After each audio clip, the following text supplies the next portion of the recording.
Hello, thank you for joining us. You're about to watch the documentary Echoes in the Dark. So stick around afterwards. We'll talk with one of the creators of the film and some of the subjects from the documentary.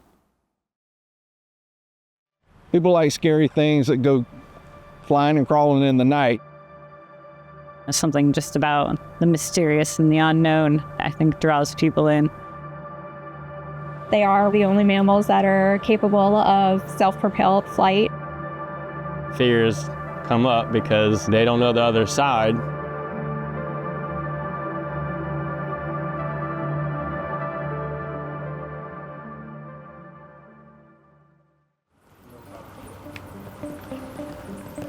I kind of thought my job was going to be just dealing with pest control issues. We are considered the caretakers of the WUFT bat houses, which are behind me.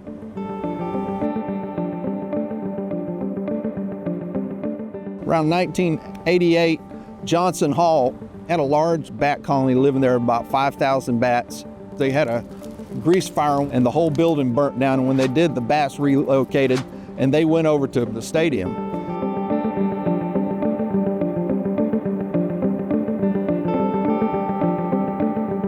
And then the bats that happened to live in the bleachers, they would come out and fly around the stadium lights, eating the bugs that were attracted to the lights. The decision was made, well, let's try and build a bat house for the bats to live in.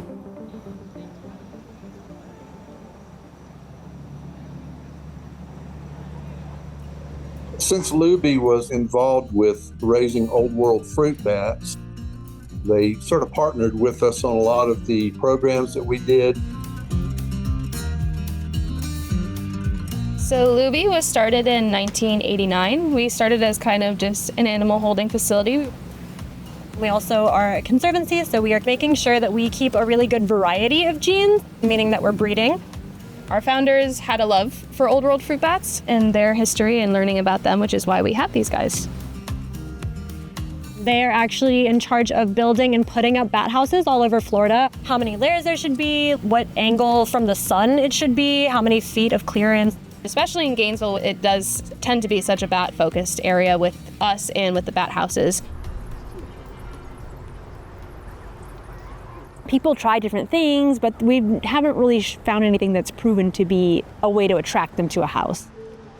We did everything from getting bat guano or bat poop and putting it inside there. We had tape recordings of bats chirping and everything, but no one really knew bat language. They don't want to be too cold and they don't want to be too warm. They need to be just right. So the bats are actually really, really picky about the bat houses and the dimensions and multiple vertical compartments so that they can hang on. They can see just as well as humans can. They just also have this amazing ability to use echolocation to fly around, eating insects at night that maybe you don't want there. And the reason why they fly, they got arms and legs just like us, but their fingers are really, really long. And they got that little membrane that grows between them, right, which allows them to fly. The bats have on their chest what we call a sebaceous gland. They emit a hormone that tells other bats, hey, this is a good place to hang out. When that started happening, the bats started coming there and they finally wound up taking residency in that place. There's 500,000 bats that live in there. That's 500,000, which is insane. So they're just coexisting with us right in the middle of our city.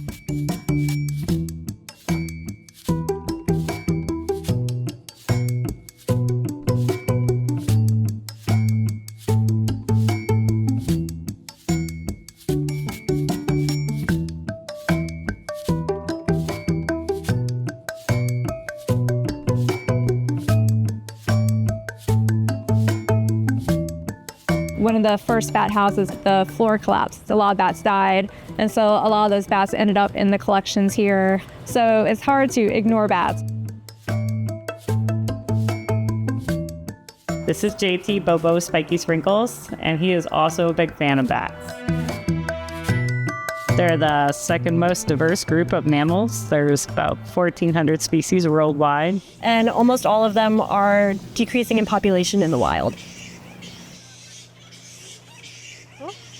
All of the staff here have such a deep love and admiration for these guys.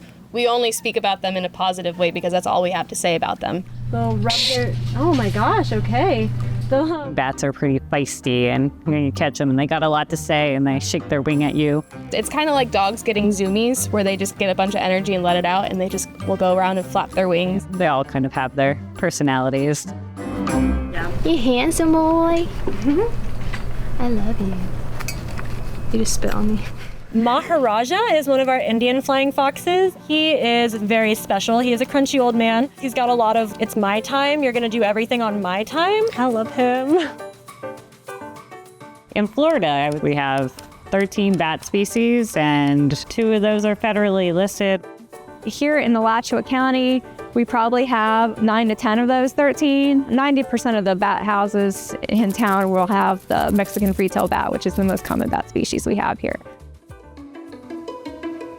I use the bat houses as a tool for education and outreach. We have the largest occupied bat houses in the world, and I don't think anybody's disputed that claim.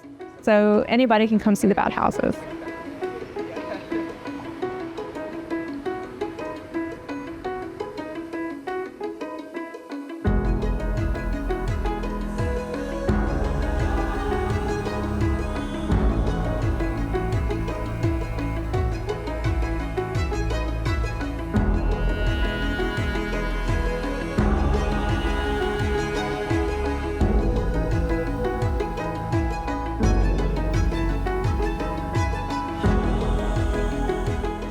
Watching the bats really is getting people involved.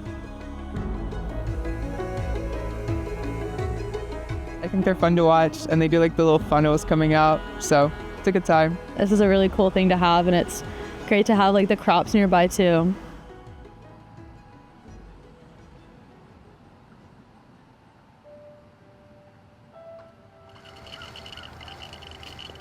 Bat guano is very, very good fertilizer. It's high in nitrogen, really like giving a plant a steroid shot.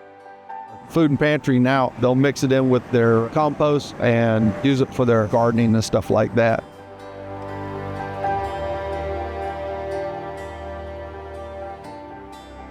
Worldwide, they do all sorts of things, including pollinating plants. So these guys have really, really long tongues, just like bees, so they're gonna be pollinating as they go into other flowers. They're also seed dispersers. They're gonna help repopulate entire forests.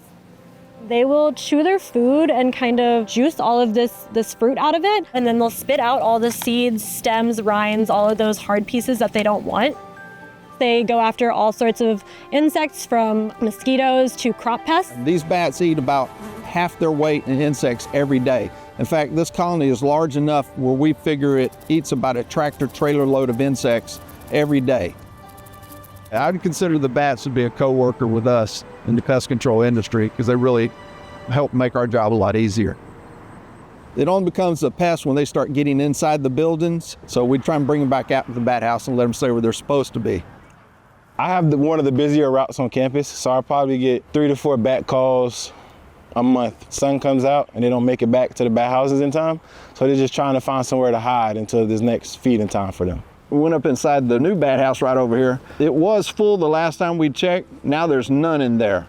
The question is, where'd all the bats go to? They obviously didn't go in this house because this house is to capacity right now. Today we're going to actually go up inside the bat house and see if we can find some little furry little critters up there. We estimate this house will house about 300,000 bats. These are quadrants on the lower level. See up here we've got upper quadrant, wire mesh on the walls so the bats can hang on to and climb. If you look up here you can see bat guano up on top of the boards. Over here is the upper level. There's the body of a dead bat right there. Don't see any live bats. Surprisingly enough, we don't have any bat activity in this house right now. It looks like they've all migrated, which traditionally they don't do that, but I'm sure with all the hurricanes, they must have got word that are passing among us, let's get the heck out of town, man, they got a bad storm coming. Are they gonna come back, you think, after they figure it out?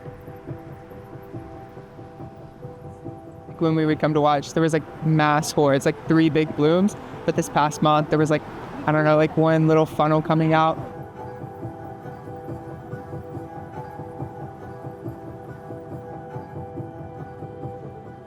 even though we're not allowed to say climate change here in the state of Florida. Say it or not, it's a fact of life. I feel like it's going to affect us somehow. We're seeing these once-in-a-century disasters once every 2 years now. It's just a sad fact. And that was actually one of the catalysts for the Bahamian research program, was how sea level changes in the past had affected the connectivity of the bats today. Sea levels were lower, the islands were closer together, more connected, so populations were more connected. Then sea levels rise, the bats become less connected to one another. Bats are threatened by a lot of things. One of the ones we're really interested in with cave bats because of white nose syndrome, which up north has knocked out almost 100% of bats in some cave colonies. White nose syndrome is a disease caused by fungi. It's pretty unusual because there aren't that many really serious pathogens on vertebrate animals. It was a fungus that was transported over from caves in Europe to our caves here. Most fungi don't like the body temperature of mammals in particular, so it stands out as being very unusual, and it's partly because of the biology of bats, because they go through hibernation and that's when they're targeted. And then the fungus irritates them, causes them to wake up, and there's no food. So the bats are basically then starving to death. Currently in 40 states, but not in Florida yet. So we've been doing a lot of monitoring and surveillance and research of our susceptible bat species. Hopefully over time, there will be selection in the bat population for them to get better at tolerating that fungus. From the perspective of biodiversity loss, the real villain is not the fungi. The real villain is us.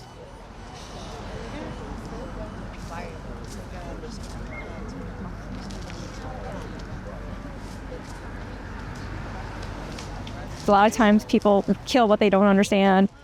Bats just want to be left alone. They're not trying to like ruin your life. They just happen to be in the wrong place at the wrong time. On the Florida Fish and Wildlife Conservation Commission website, if you have a bat that actually enters into the living space of your home, there is a list of trappers.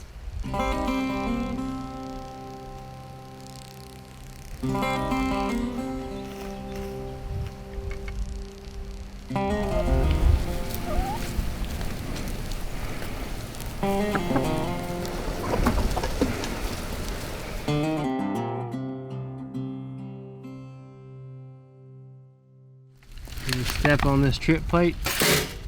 Before I get there, it's mainly, oh my God, there's this bat in my space. How do I get it out? Everything associated with bats and the fears come up. It's something that they don't know how to take care of readily, so it becomes even more of an issue because you just don't know what to do. This nice new subdivision is cool and all, but you've destroyed a lot of habitats in the process. We have to make a choice of, okay, we're going to develop in this property. These animals are going to have to find a new place to live. And they really don't give a hoot at that time. You know, you really can't ask the bat to leave, right? So there are certain things you have to know beforehand.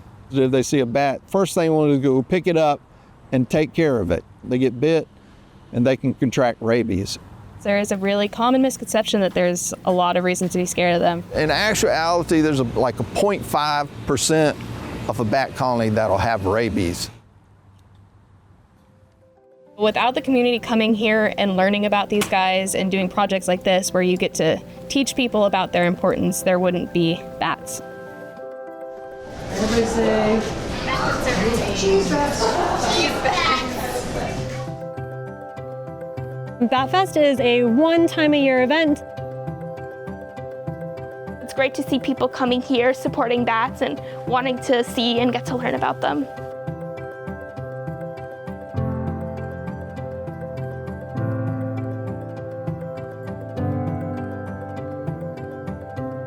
We are pretty connected because we all collaborate and work together.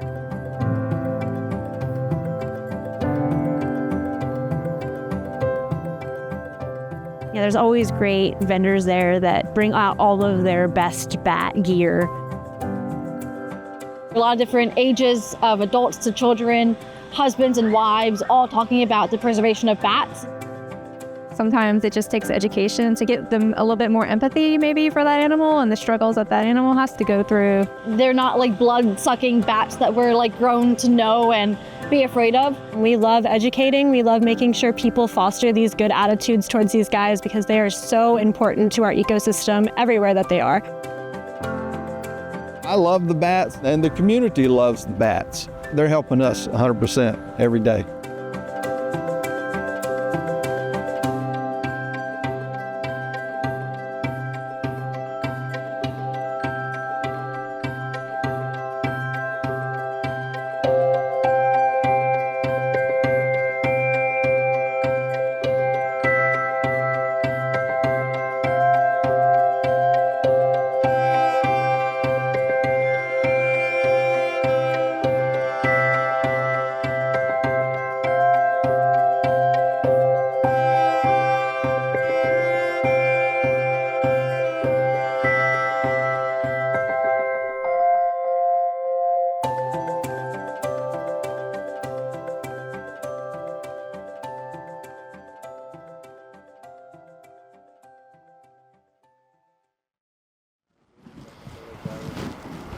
Well, now you know what I know.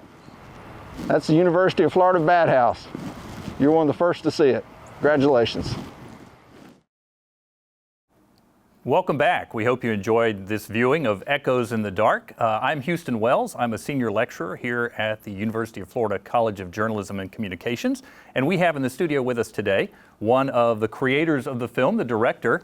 This is Victor San Martin-Diaz. We also have some of the subjects that you saw in the film. We have Brad Files. Brad is the Pest Management Coordinator with Environmental Health and Safety here on campus. And then we have a couple of staff members from the Lubee Bat Conservancy. We have Brittany Perry and Maddie Held, who are going to field some questions in just a few moments. So let's kick things off with, Victor, I have a question for you. And this is a sort of a typical question that people ask whenever we screen a film. Where did the idea for this film come from? Yeah, so we were in your class and we had to come up with, a number of pitches to show you, right? And a lot of our members were really in that environmental space, right? We had like the Springs is one idea about preservation. And then one of our group members just went, let's just do a documentary about bats, right? And so that's just kind of where it started. Like, this is a cool, fun thing. We have a Lubee Bat Fest is what they had talked about first. Mm-hmm.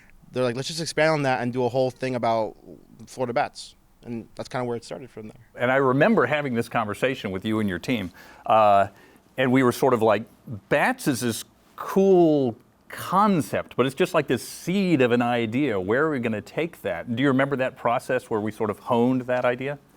I do, yeah. It was very challenging because it was such a broad idea. I mean, it was cool, granted. Like, it's a great idea, but it's so broad, like you were saying, that honing it in was definitely a process. It was a long process for us specifically, just because of the people we wanted to talk to. So I just kind of sparked from, okay, we talked to person A, okay, let's go to person B, person C. So, we went to Verity first. Verity helped us get a good grasp of what we were going to look at. And then after that, it kind of became, okay, who can we talk to after Verity? Then it was Brad. And then we kind of just kept going on down that avenue. Mm-hmm.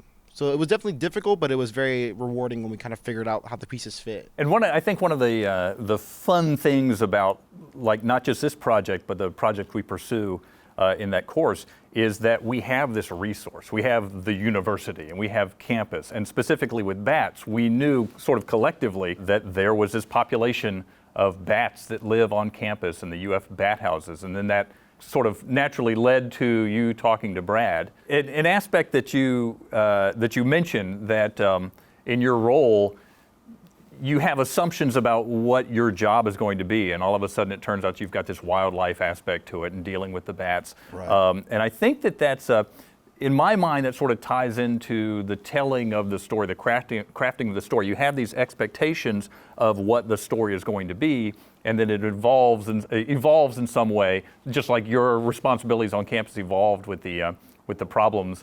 Right. It initially came out as they were a pest because they were bothering people, right? But we didn't realize all the beneficial aspects to them. They actually help us with our job doing insect control, because a bat will eat up to half its body weight in insects every day. A lot of people think that's mosquitoes. It could be bigger bugs, but they're always out there helping us with that. In fact, at one point, the bat house, they ate about 5,000 pounds of insects every day. So that helped our job immensely. Mm-hmm. And in addition to that, they're going out and they poop. We call it guano. And it's very good fertilizer for plants. It just works hand in hand, so to speak.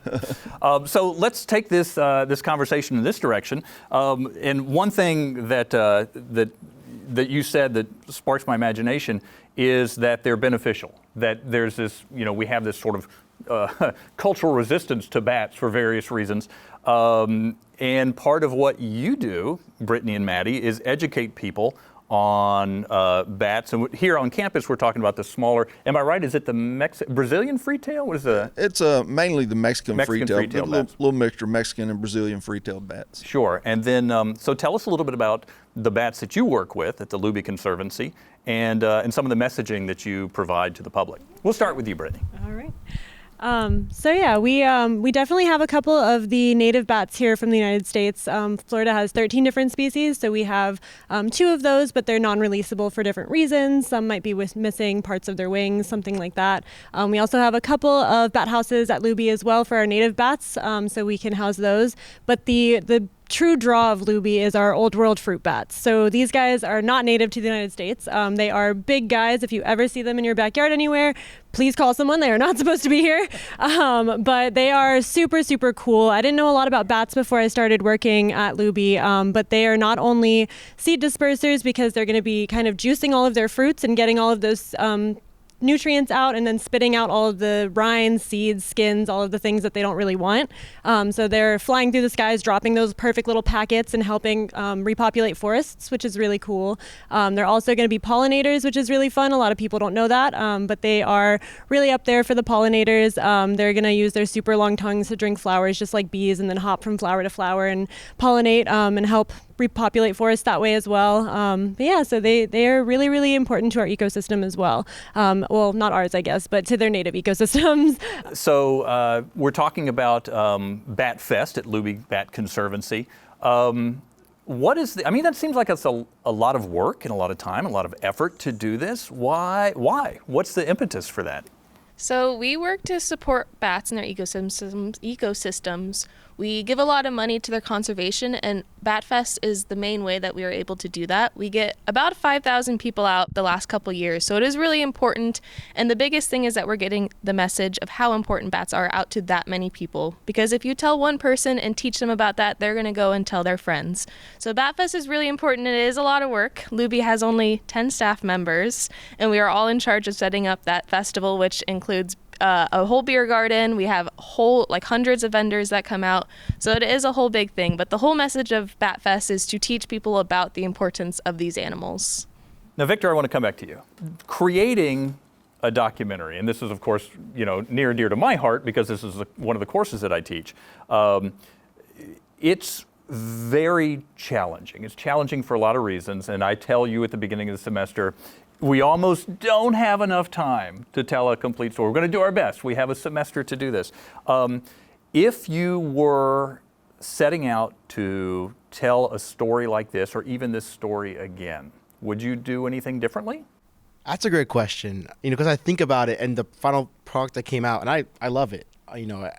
Having Brad go up in the houses and, doing that stuff, spending the whole day at Lubee Bat Fest and running around with our cameras and getting different shots, that was so just flying by the seat of our pants, trying to figure everything out. It was the part of the experience was doing it like that, not rushing, but more just trying to get it done and something new popping up, and we would go and do that.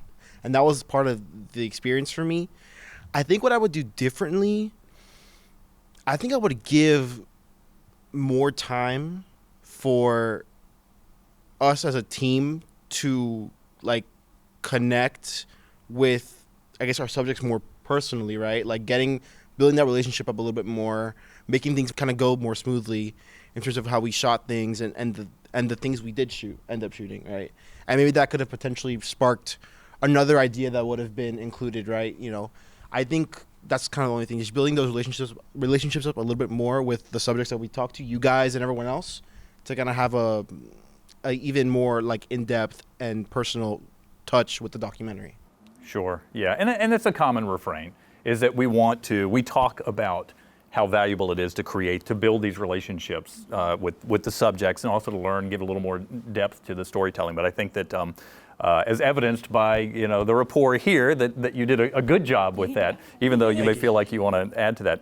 So one thing that we saw in the documentary is you climbing up into the bat house with a camera, and surprise, the thousands of bats that you expected to find were not there. Is there any follow-up to that story? Yeah, that was a big shocker for me, because I've been at the bat house many times. And we don't know exactly what really happened to them. We know that prior to that, we had 2 hurricanes hit, and one of them hit about 11 o'clock at night. So they would have came out at sundown, and they could travel up to 100 miles away foraging. So who knows? We do know that they could have got blown into trees or billboards or buildings and got killed, or they may have just got relocated and are slowly working their way back. We are starting to see bats trickle back to the bat house. I know all 4 quadrants in one of them is starting to fill up now. I went out there this morning and saw them returning, so there was a huge gathering. It's not near as many as we would like to have, but we're slowly starting to see them come back. And as we get closer to the maternity season for them, which starts around April 15th, they're pretty loyal to their roost once they find one. So we're kind of anticipating they're going to slowly start trickling back and fill back up them bat houses. All right. Yeah, I'm really curious to see what the numbers look like, say, 12 months from now, whatever. Also, I'm not sure. I'm trying to find the irony between April 15th being tax day and also maternity leave time for bats. I don't know. So let's bounce back over to Lubee Conservancy. Maddie, what is a similar question, but talking about a different bat population? What do people tend to be most surprised about with the bats at Lubee Conservancy? I think the biggest surprise is probably the size of the bats. I know when most people think of bats, including myself before I worked at Lubee, you think of these small little creatures that fly around and you could barely see them, and they look kind of like birds, but they're super tiny. But our bats, they're not that size. Our largest bat, he's a Malayan flying fox. His name's Calvin. He has about a 5.5-foot wingspan. So he is very, very large. So that is always very surprising to people when they first walk up. And he's one of the first bats that you see when you come to Lubee, and just seeing that is always very surprising, always fun to see. All right, well, thank you. I want to thank everybody for joining us here today in the studio. Great conversation, and I apologize because I just want to keep talking about this because I'm just fascinated by this. It's a very, very interesting topic. So I want to thank you for joining us here in the WUFT studios after our screening of Echoes in the Dark.